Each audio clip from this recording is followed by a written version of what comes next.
पाक परवरदिगार ने फरमाया जिब्रील देर कैसी है? सब कुछ जानने वाला पूछता है जिब्रील देर कैसी है? फरमाया परवरदिगार सारे बुराक तेरे नबी की मोहब्बत में मस्त है, एक तेरे यार की मोहब्बत में रो रहा है। परवरदिगार ने फरमाया सारे छोड़, जो मेरे यार की मोहब्बत में रोने वाला है उसे ले जा, उसे ले जा जो यार की मोहब्बत में रोने वाला है। और यारो मोहब्बत जिधर होती है रोने भी उधर होते हैं। जैसे मियां मोहम्मद बख्श रहमतुल्लाह ताला अलैह फरमाते हैं, इश्क जिनादी हड्डी रचिया ते रोना कम उना मिलदे रोंदे ते विछड़े रोंदे ते रोंदे टुरदिया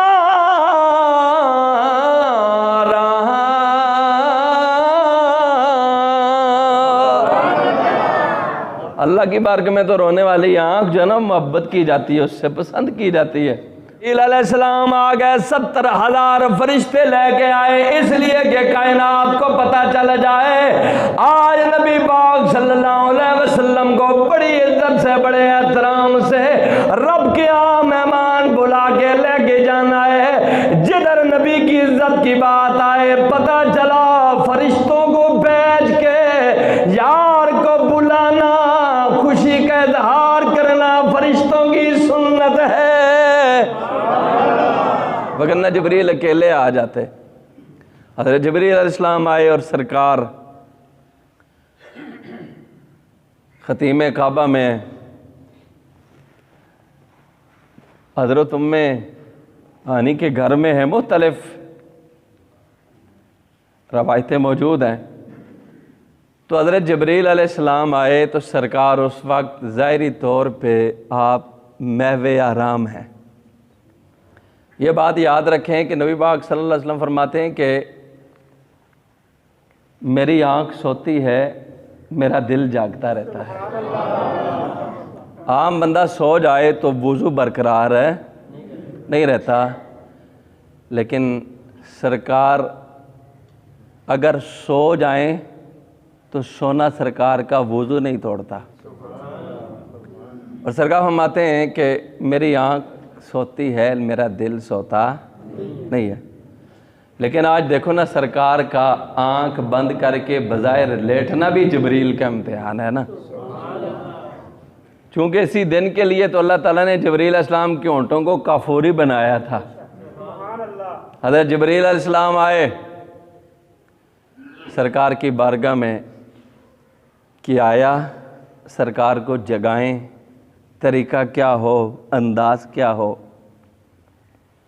खड़े हो गए तो परवरदिगार ने फरमाया जिब्रील आज झुक जा मेरे मुस्तफ़ा के कदमों की जानिब और इन काफूरी लबों से मेरे मुस्तफ़ा के तलवों को चूम ले, बोसे ले आज सरकार के इन प्यारे कदमैन शरीफैन के। और जाहिर सी बात है सरकार किसी चारपाई पे या बेड पे तो नहीं सोए ना, सरकार तो ज़मीन पे सोए हैं। और आपका मामूल भी है कि दाएं पहलू पे आप सोते हैं, तो आप कभी दाएं पहलू पे लेटे हों तो फिर आप ज़रा अंदाज़ा करें ज़मीन पे सरकार किस कैफियत में लेटे होंगे, जिब्रील कितना झुका होगा। और जिब्रील ने झुक के मेरे नबी की तलियां चूमी होंगी। तो साथ मोहब्बत वाले ये भी बताते हैं ना कि आज बाज़ लोग कहते हैं कि जिब्रील जो है वो नबी का उस्ताद है, सरकार पढ़ना लिखना नहीं जानते थे तो गार में जब वही लेके आया तो उसने सरकार को पढ़ाया। तो मोहब्बत वाले कहते हैं जिब्रील अगर नबी का उस्ताद होता तो मेराज वाली रात झुक के तलियों के बोसे क्यों लेता। क्या कभी देखा है किसी उस्ताद ने शागिर्द की तलियां चूमी हो? हमेशा शागिर्द ही हाथों के बोसे लेते हैं ना। ज़्यादा अदब हो सकता है पाँव को छू लें। लेकिन ये भी सिर्फ मदारस में नज़र आता है कि मदारस के दीन पढ़ने वाले जो तुलबा होते हैं वो उस्ताद की इतनी इज़्ज़त कदर करते हैं। कॉलेज यूनिवर्सिटी वाले जो होते हैं वो तो जनाब उस्ताद में से तरह तरह के ऐप निकलते हैं। हर उस्ताद के जितने स्टूडेंट होते हैं उतने उन्होंने नाम रखे होते हैं। एक मदारस में आप देखेंगे जहाँ दीनी तालीम पढ़ाई जाती है, वहाँ शागिर्द अगर बूढ़ा भी हो ना तो अपने उस्ताद को झुक के मिलेगा, हाथों पे बोसे देगा, चाहे वो किसी मकतबा फ़िक्र का क्यों नहीं है। ये उस तालीम का फैज़ान है। तो हम कहते हैं कि वो हज़रत सुल्तान बाहू रहमतुल्लाह ने फरमाया था ना कि जे तू चाहने वहदत रब दी ते मल मुर्शद दियां तलियां हो। तो आज जबरील ने सरकार की तलियों का बोसा लिया,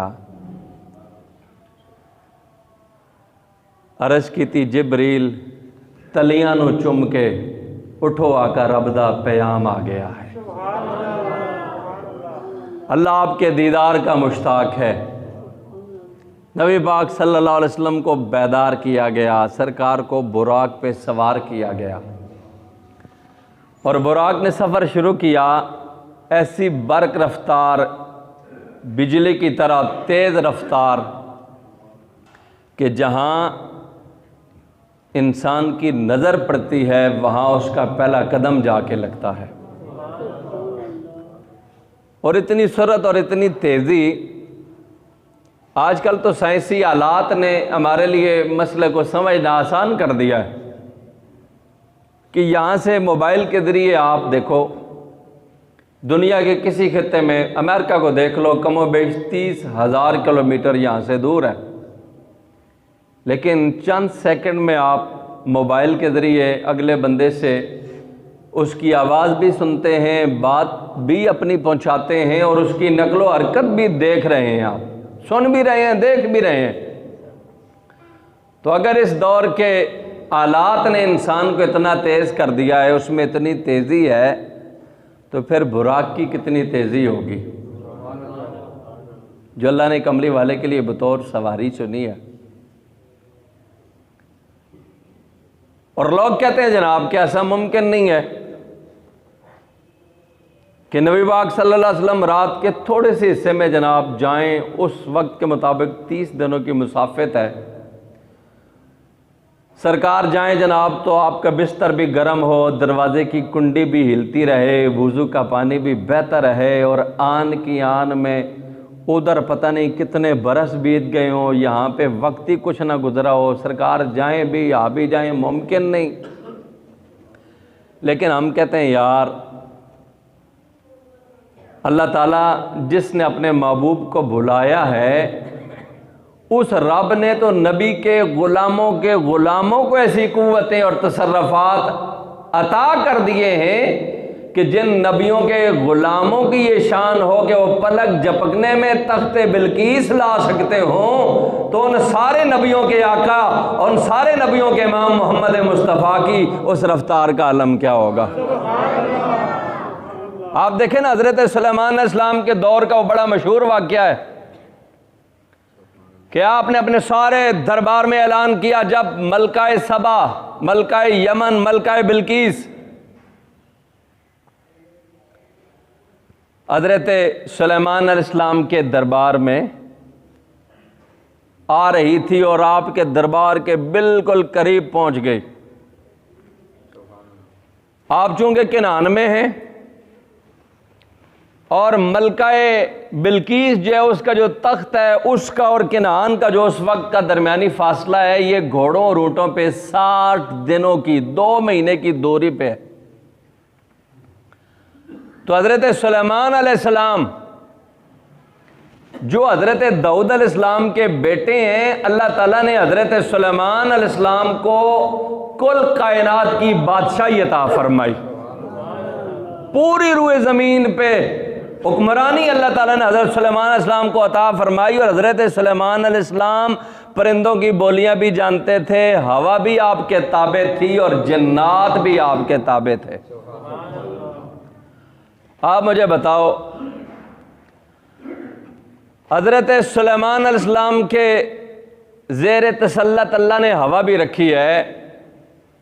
तो अब पूरी रूए ज़मीन के अकेले हुक्मरान है, पूरी रूए ज़मीन पे किस जगह कितनी हवा ज़रूरी है, कितना दबाव ज़रूरी है, उसका प्रेशर कहाँ पे कितना ज़्यादा रखना है, कितना कम रखना है, ये फ़न अगर हज़रत सुलेमान अलैहिस्सलाम जानते ना हो तो अल्लाह ने ये इल्म की दिया क्यों है? इसका मतलब है कि अल्लाह ताला ने ये सारे उलूम जो है ना, जो हवा से ताल्लुक़ रखने वाले हैं, और अल्लाह ताला ने हज़रत सुलेमान को अता फरमा दिए हैं। देखो ना, बाद दफ़ा आप मौसमियात की ख़बरें आप सुनते हैं, देखते हैं, वो मुख्तलिफ़ बातें आपको बताते हैं कि आज फ़लाँ जगह पे हवा इतनी रफ्तार से चलेगी, फ़लाँ जगह इसका प्रेशर ये होगा, फ़लाँ जगह जनाब इसका दबाव हल्का होगा, कम होगा, बारिश का सबब बनेगा, फ़लाँ जगह से बादल जनाब हट जाएंगे, खुश्की रहेगी, धूप रहेगी, मौसम सनी रहेगा। तो ये सारी बातें वो इस बलबोते पे करते हैं। अगर हज़रत सुलेमान अलैहिस्सलाम ये फ़न ना जानते हों, जहाँ पे थोड़ी हवा भेजनी है ज़्यादा भेज दें तो आंधी बन जाए, तूफ़ान बन जाए, वो तो तबाही है। जैसे ग़ज़वा खंदक के मौके पे अल्लाह ताला ने अरब कबाइल पे उसको बतौर आंधी बना के भेजा था।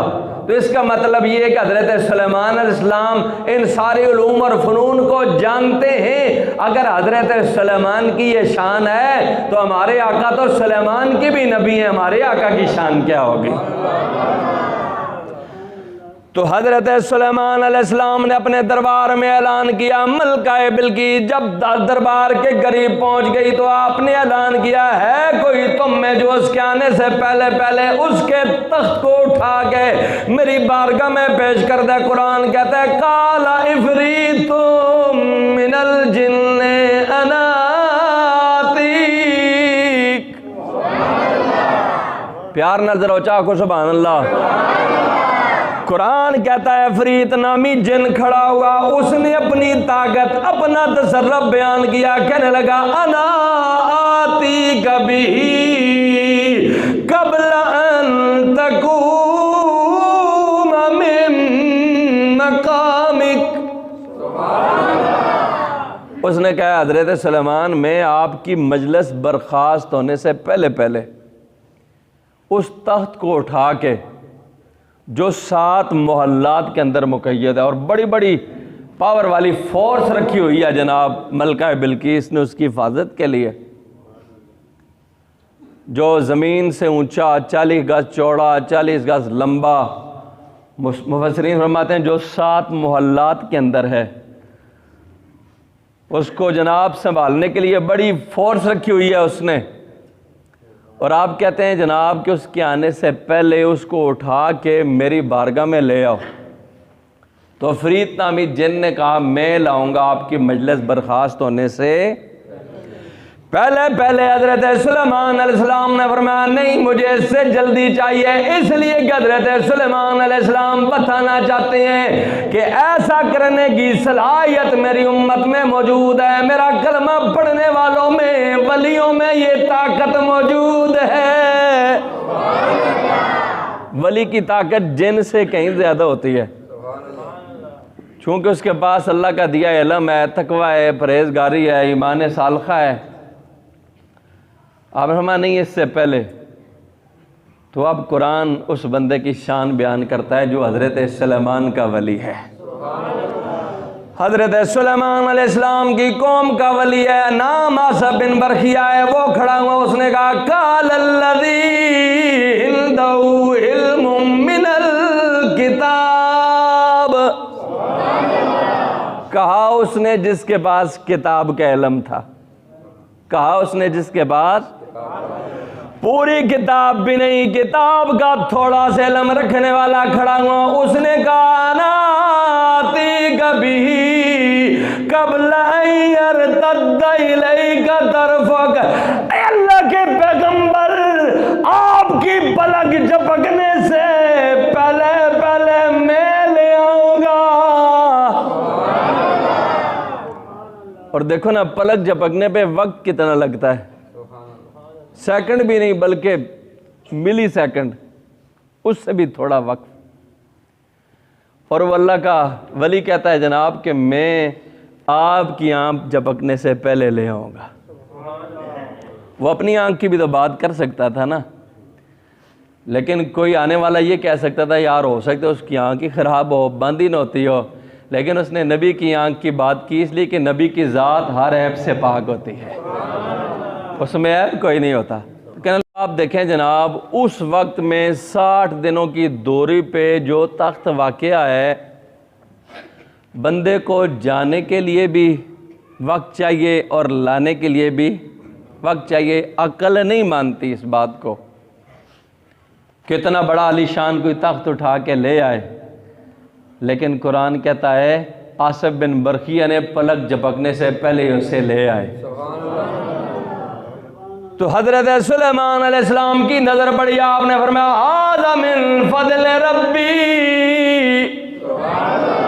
ये मेरे रब का फजल है, ये मेरे रब का। देखो अक्ल इसको मानती नहीं है, लेकिन कुरान ने इस वाक़े को बयान किया। अगर आसिफ बिन बरखिया की ये शान है कि वो 2 महीनों की दूरी से तख्त को पलक झपकने से पहले उठा के ले आए, तो जिस महबूब को रब खुद बुलाए वो रात के थोड़े से हिस्से में कितने कुछ देखेंगे ना। उस महबूब की शान क्या है, उसकी अजमतों के क्या कहने। बाद लोग कहते हैं मुमकिन नहीं है, इसलिए कि आसमानों के कुछ दरवाजे नहीं हैं, कैसे दाखिल होंगे। दरवाजे कोई नहीं। इसमें जनाब एक आग का मकाम है, कुर्राए नार है, बंदा उस मकाम से गुजरेगा तो जल जाएगा। एक कुर्राए मुंजमद है, बर्फ़ का मकाम है, वहाँ से गुजरोगे तो मुंजमद हो जाओगे, जम जाओगे। पानी का मकाम है, वहाँ डूब जाओगे, सांसें उखड़ जाएंगी, मुमकिन नहीं है। लेकिन हम कहते हैं यार अगर कुरान मजीद पढ़ो तो इब्तिदाई सूरह बकरा में अल्लाह ताला ने हज़रत आदम और हवा का जिक्र फरमाया है। पहली बात ये देखो कि हज़रत आदम अलैहिस्सलाम को अल्लाह ताला ने जब बतौर नायब बनाने का इरादा ज़ाहिर फरमाया कि मैं ज़मीन पे अपना एक नायब खलीफा बनाना चाहता हूँ, तो फरिश्तों ने कहा ए अल्लाह क्या हम तेरी तस्बीह के लिए, तकदीस के लिए काफ़ी नहीं है? तू इस इंसान को बनाएगा जो ज़मीन पे फसाद करेगा, खून रेजियाँ करेगा, दंगे करेगा, लड़ाइयाँ करेगा। तो अब मैं आपसे पूछना चाहता हूँ कि इंसान अभी बना नहीं, उसके बनने से पहले फरिश्ते क्या गैब जानते थे कि इंसान लड़ाइयाँ करेगा? वो इतना अरसा पहले फसादियों को देख रहे थे, ये फसाद करेंगे। हम कहते हैं यार अगर फरिश्तों के पास गैब का इल्म मौजूद हो तो जो आका फरिश्तों का भी नबी है उसके पास गैब का इल्म नहीं होगा।